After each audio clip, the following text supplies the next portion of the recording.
Good evening, and thank you for joining me for this edition of the Pulpit Politics and People. I am your host, Aliyah Hakeem. This evening, I have the pleasure of interviewing a young man who is from the city of Chattanooga by way of Atlanta, Georgia, but mainly the city of Chattanooga, Mr. Breon Thomas. Mr. Thomas is 32 years old.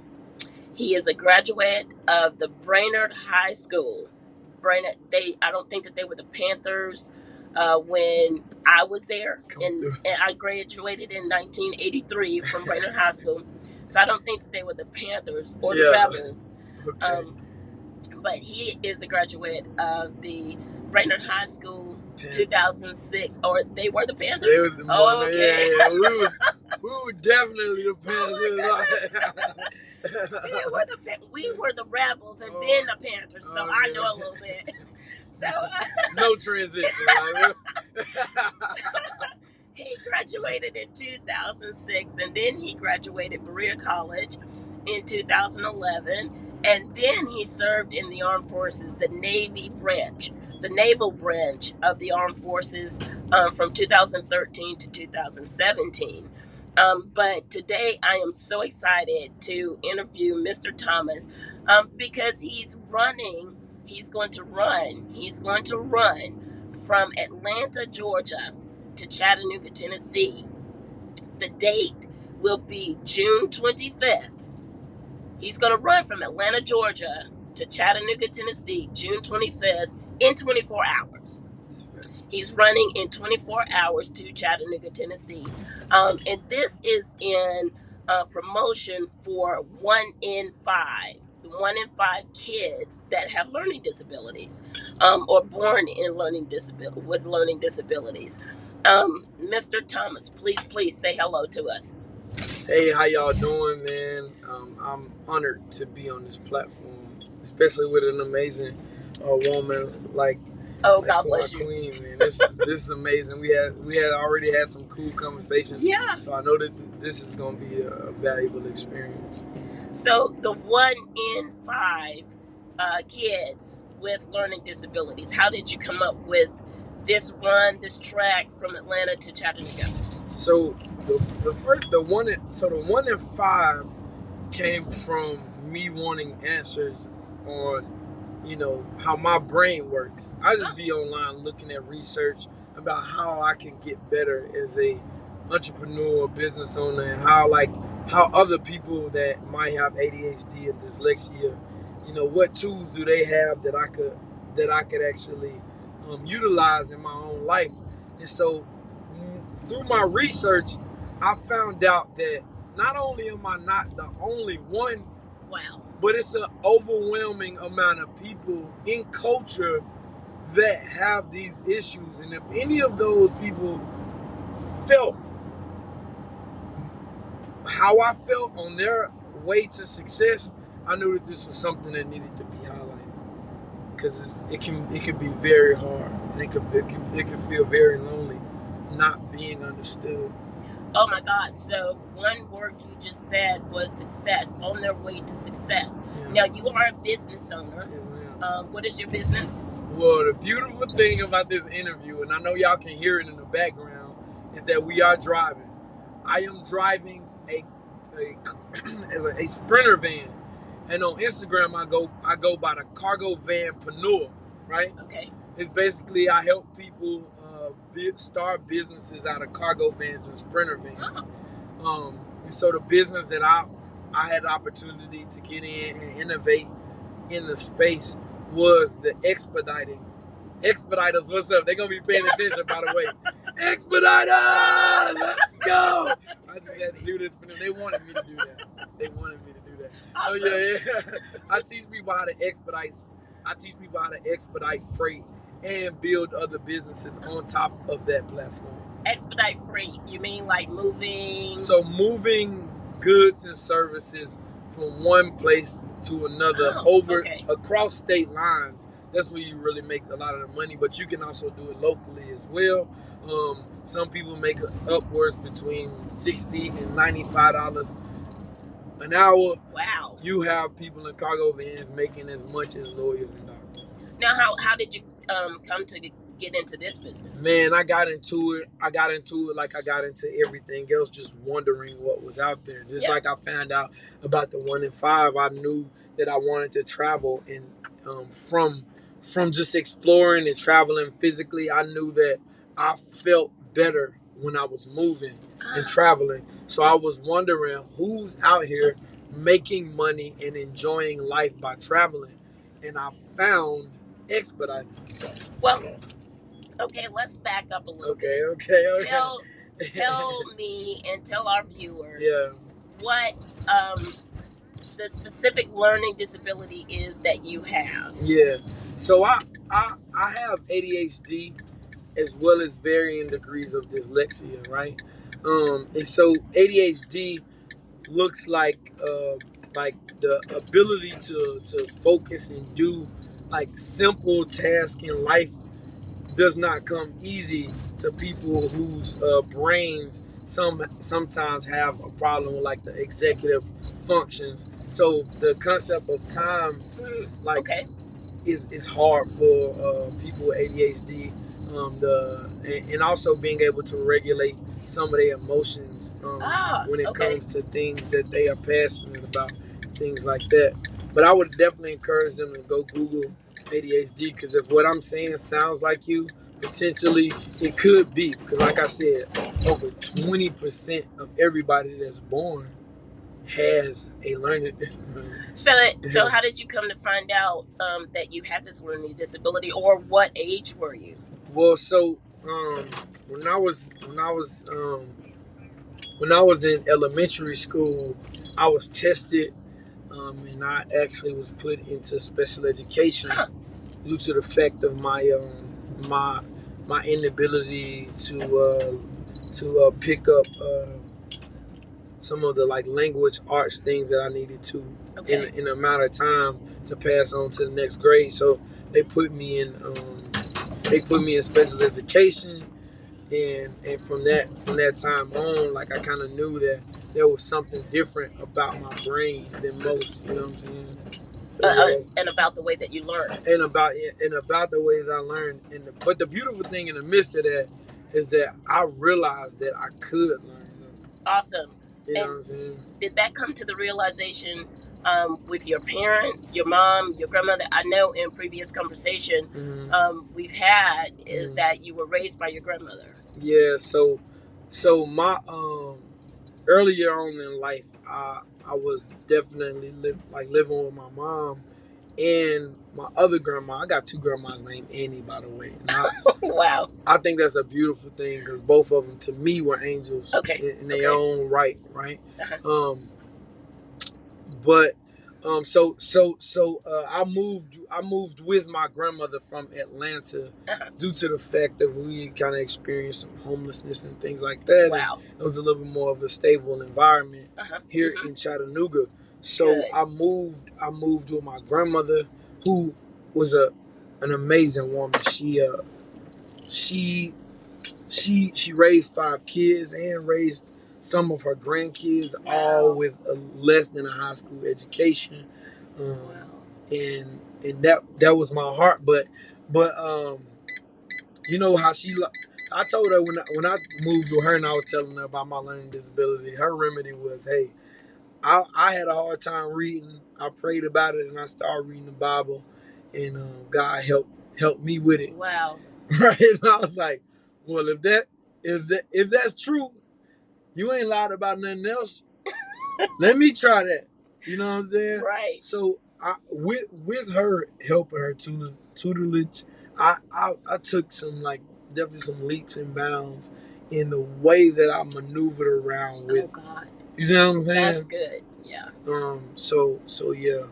So what you're describing is not anything less than what people that have not had a diagnosed learning disability, what you're describing and what you're talking about is something that we all have to deal with. We all have to learn to maneuver, learn to get those things that are not under control. We have to learn how to, with Christ, learn how to bring those things under subjection. Now, When I will add to that. So in running, something that I embraced is, if it's not tracked, it did not happen. wow, good.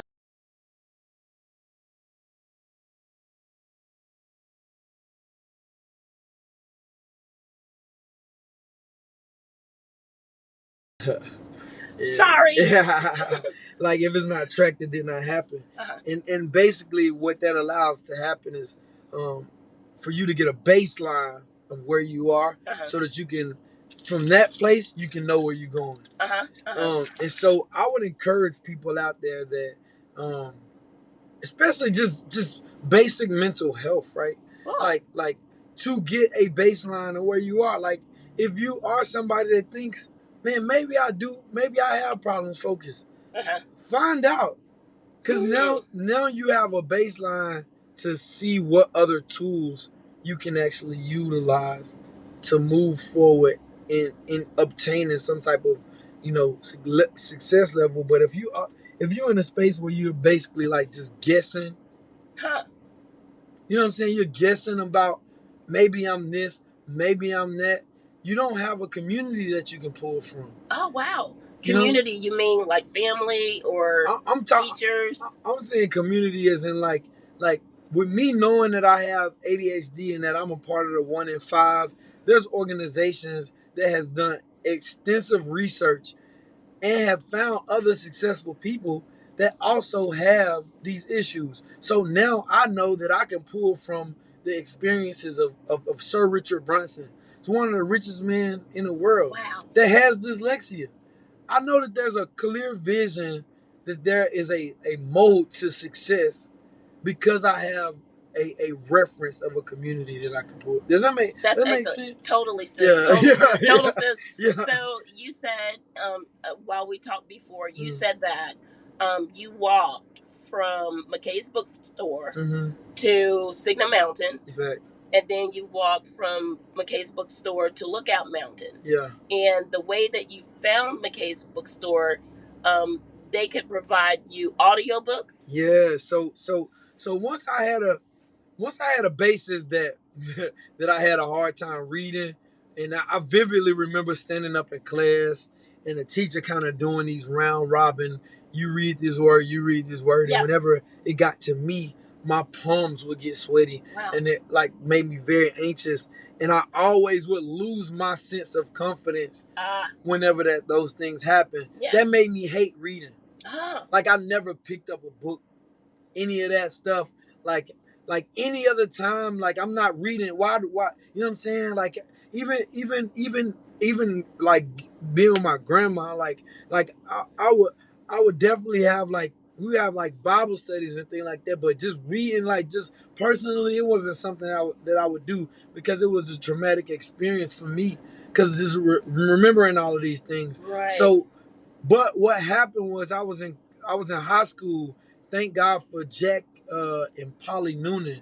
Okay. They were missionaries to Brainerd High School. A lot of people that's watching this, they know those folks. They really helped, like, raise a generation of kids, right? So, but in fact, this business that we at, Nothing But Net, they're a product.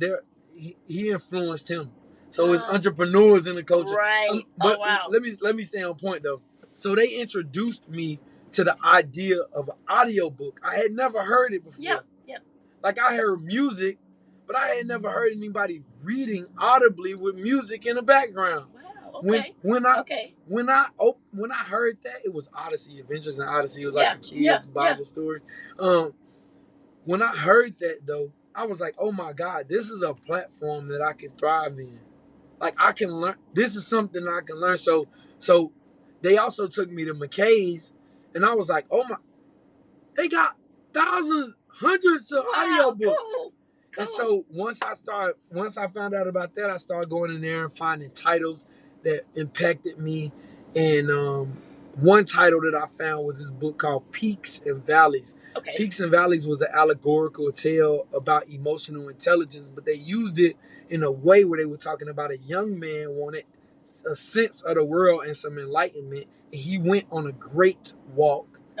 And at the end of his walk, he met an older man who had enlightenment because he had walked in the path. Wow, crazy. Right? And so Good. for me, this is my first step of like learn. This is my buddy right all the time.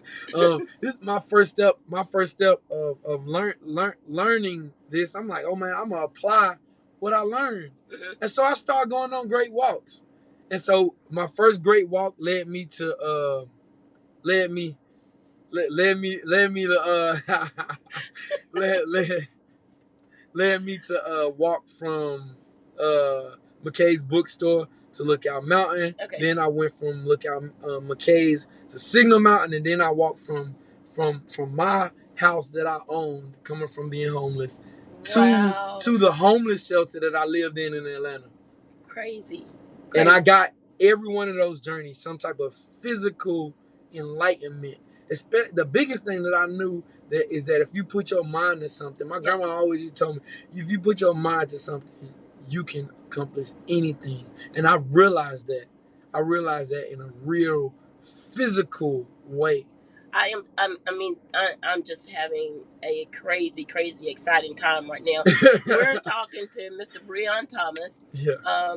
He's 32 years old. He's a graduate of Brainerd High School, 2006, and Berean College, 2011. And he's planning to walk or run. I'm sorry, he's planning to run from Atlanta, Georgia to Chattanooga, Tennessee, June 25th through June 26th, just 24 hours. 24 hours. And he's walking or running. I'm sorry, I keep saying walking. He's going to run from Atlanta to Chattanooga in promotion and to bring awareness to the 1 in 5, 1 in 5 children that have a learning disability. So, to talk to Mr. Thomas, you would not think that there is any evidence of any learning disability because he's using words like soliloquy, and he's using words like elevation and all those kind of big words that the average person does not know the meaning to. Yeah. So, Mr. Thomas, go ahead. Continue to tell us about your walk from McKay's bookstore to Signal Mountain, Lookout Mountain, and then to Atlanta. Well, man, so every one of these walks has something personal to me. Okay. So I found out about audiobooks, and I'm always about action, right? Right. Let's take action. So I found out some information in the audiobook. So I walked from the place that I got the audiobook to a mountaintop that I learned that this process worked from the book. So I did it, and then I walked to Signal Mountain. This was a place significant to my family because my grandmother was an activist in Chattanooga, right? Wow. And and there was a man that sent her a death threat from that mountain. Okay. And from that death threat, she was able to help him be brought to justice because this guy was responsible for killing Medgar Evers in the civil rights movement. Crazy. Right? So when I got up there, it was chilling. Yeah. I'm talking about connected. I felt like I was in alignment. Right. And so once I did that and I walked to Atlanta, it was like, okay, all of these things brought me something. And I want to say this, in my walk to my run to from Atlanta to Chattanooga, I have a hold on. Hey Ian, let me see that hat, bro. We're talking to Mr. Breon Thomas. Yeah. We had to take a break a second to speak to somebody. This is my trainer. I think this is a beautiful thing that he came out, right? My trainer, he's with NAL, never accept less. Hey, only a Brandon alum, Berea alum. We got guest appearances, but my trainer in my run from Atlanta to Chattanooga, he actually lost 150 pounds. Wow. Right? And so God has aligned me with a lot of people that believe in your health is your wealth. Yeah. Right? And taking action. So when I share my vision with him about running 120 miles, right? Most people, I thought he was gonna say I was crazy. You know what he said? What we doing? Wow, crazy. Good. What we doing? What I need to do? What you need me? This is awesome. This is awesome. So you talk about people. I hit you up, bro. You talk about people that God kind of put in your life to help you like cultivate where he's supposed to have you at. Man, like community is so important, and being in a place where you celebrate it and not tolerate it. So community, you mean by saying making a notion out of the word community, you mean like teachers and trainers and people that are around you. Wise counsel. Oh, that's Pastor Adams good. talked about that this morning, right? Yes. Wise counsel. He said when he was he needed some answers for something, he called up a local pastor. Yeah. Because he wanted some counsel. And so what I realized, and man, it's as I've been on this run, like training for this run, I got over 900 miles of training. Right, all over the country, because I drive this van everywhere. I've been to Seattle, I ran. I was in LA, I ran. Right, I was in Utah. All of these places, I got miles all over the country to run from Atlanta to Chattanooga. So this isn't just like a regional journey.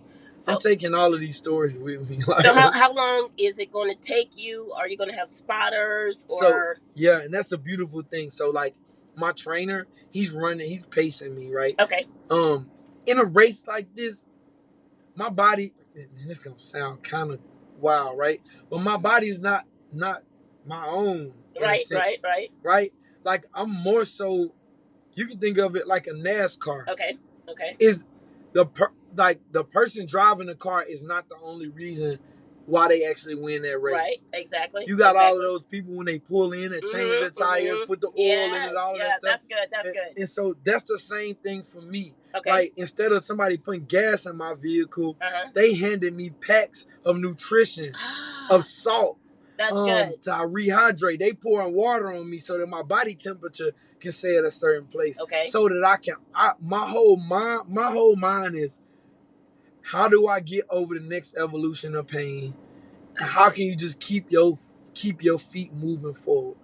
Okay. And so my community, everybody around me, their whole thing is, what do we need to do to help Breon continue to move forward?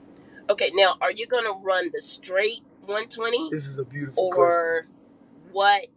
Are you going to break it up? What are you going to do? We got a beautiful strategy. Okay, good strategy. Yeah. Strategy is important. And I say beautiful strategy because, like, when I knew I wanted to do this, I went and got the best people that I could find. Okay. I went and got people that done it before to tell me how to do this. Okay. And so I got a coach. He's did ultra marathons in Chile. Oh wow. Australia. Okay. He even took pictures for ultra race in Antarctica. Oh my God. Right? These are the types of people we got that's built this community, cultivated this idea, and that came along. So our strategy is this. We're not gonna stop moving at all, right? Okay, good. But to hydrate and digest the food, that's some of the when you digesting your food, you use a lot of energy, right? Okay, I don't know if y'all care a lot about running, but y'all gonna get it right now, right? We do. So you use a whole lot of energy, right? And so the best thing to do so that you don't exude so much of your energy is to have the nutritional value that you need to continue like a run like this to be in like puree form. So we got like blended up foods, we got vegetables and things like that. And so when I'm in taking that kind of stuff, I'll be walking, but I'm not going to stop though. Like the whole time I'm going, but I'll slow down to eat, water, hydrate, and then I'm running the rest of the way. The only reason we slowing down is to eat, and then I also up a steep hill. I walk up that steep hill, but that just give me allow me the opportunity to pick up the pace down the hill, which gravity pushes me. So it's actually, you know what I'm saying? It's a whole strategy, and I learned this though, because my whole thing, I'm running the whole thing. But when I got with a coach, he was like, "That's not practical." Oh, okay. You know what I'm saying? Yeah, that makes sense. But he said your goal is to last so that you can accomplish this in 24 hours. Yeah. And so it's like you have to mix it up. That's how we do it. Okay. We as in, you know what I'm saying? Yeah. Pro people. So I'm like, okay, well, cool. I'm following your lead. You tell me what to do, I'm gonna do it. So in our earlier conversation, you said that you're gonna run the first 50 miles. Yeah. And then somebody else is going to pick up pacing you. Yeah. And then on the tail end of the run, Yeah. you're gonna have somebody else. Yeah. So so I got three solidified pacers, and I got some other people like Miss Sheree Moore from She Trucking. Okay. She's gonna be in the van helping with the hydration and refueling. Okay, good. This lady's amazing. She's been Cool, on CNN awesome. and everything. I got another social media celebrity that's coming to be in the van with us as well. Can I come? I want to come. I want to be special. You want to come with y'all? You can come and film. Yeah, that'll be amazing. I'll do it. You're welcome. Okay, yeah, cool. You're welcome. So I got 3 pacers. We had nothing but net. They just a grand opening for this basketball facility. Okay. But the owner of this of this business will be pacing me for 10 miles. He's gonna run, and then he's gonna get on a bike and ride beside me for about like another 40 to 50 miles, right? And so just like Ian, the head I showed you from Never Accept Less, he's gonna run 10 miles. And then he's also gonna pace me on like a bike, and so I got various people doing bikes and running. But then the last mile, this is the beautiful thing. Grind over disability, Lenny, no excuses. That's what he go by. Right. He's in a wheelchair. Wow. He's been training to push the last mile of this race with me. Wow, crazy. And he's our coach. Wow. So if I'm complaining about my legs hurting, guess what he's saying?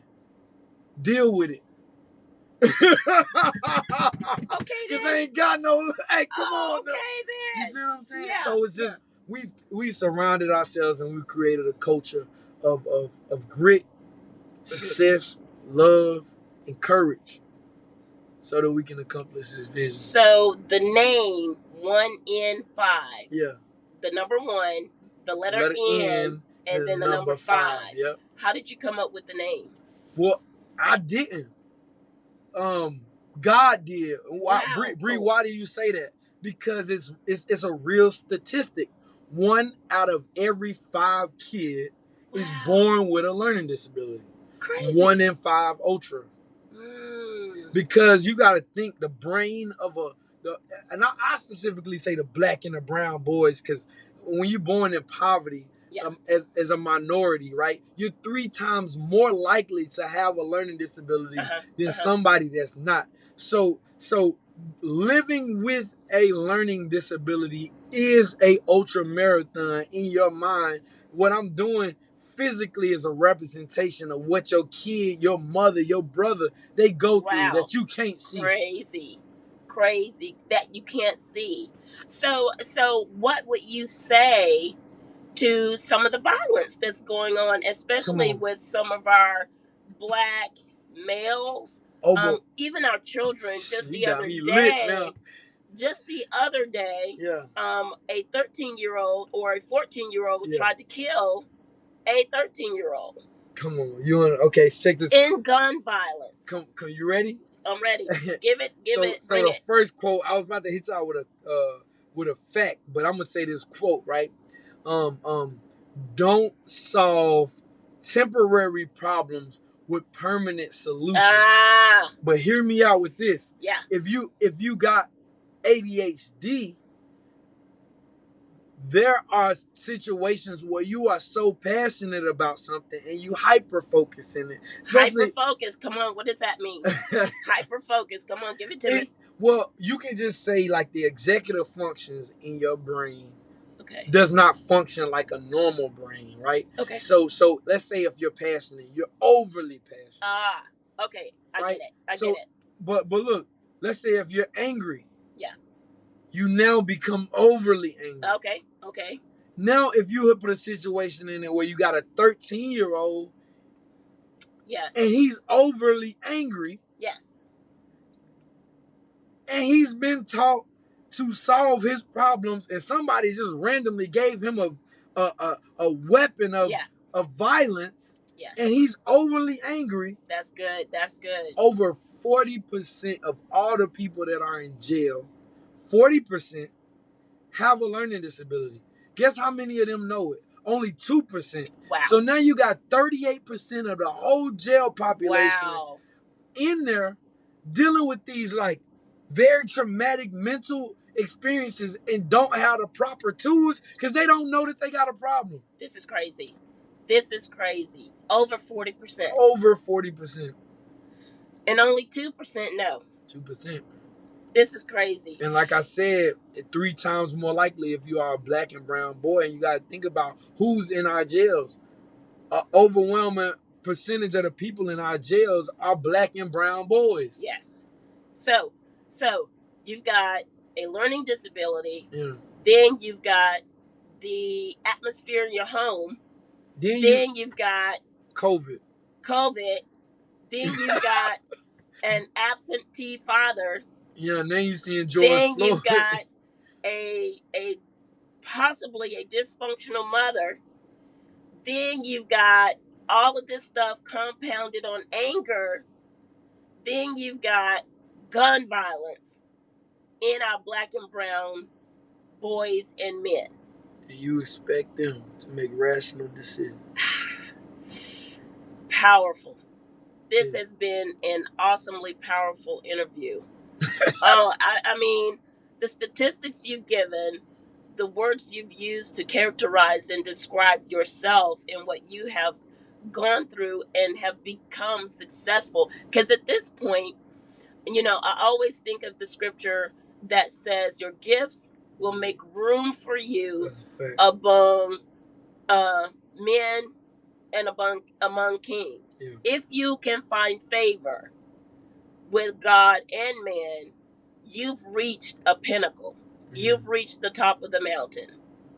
So what would be your last piece of advice, your last word of advice? Tell us about the 1 in 5. You're doing this run. You're going to run from Atlanta, Georgia to Chattanooga. Mm-hmm. It's going to be June 25th through June 26th, 24 hours. Mm-hmm. You're going to have pacers. You're going to have people there, media there. You've got a coach. You've got trainer. Everybody's going to be there to assist you and to accompany you and even to support you. Mm-hmm. What's your last word? I do branding and marketing and stuff like that, right? So okay. I had this graphic designer, and he asked me, what's the central focus of the run so I can create a logo that really represents it, right? Yeah. So I told him the most important thing is the 1 in 5. That's like people need to know that they exist. And the reason why I'm saying that right now is that I know the people that's watching this are parents. Exactly. I know. Yes. I know that the people that's watching this are leaders in the community, right? Right. And so I want to give them a couple tools that they can use potentially to help kids that may be like me or maybe have a learning disability. And one thing that helped me a lot in life, throughout my life, right, was I was able to have mementos.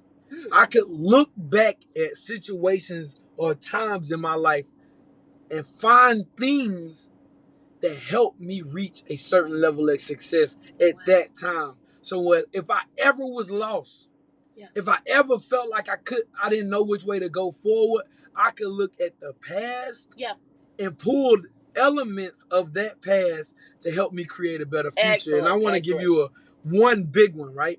So one thing that when I was living in Atlanta, that my auntie Lisa, she did for me and my brothers, my sisters, and my cousins, is that she made us travel and have experiences. Oh, good. When I went to Florida and seen a beach for the first time and seen how vast that this water was, and that it went somewhere that I had never been before, it made me wonder.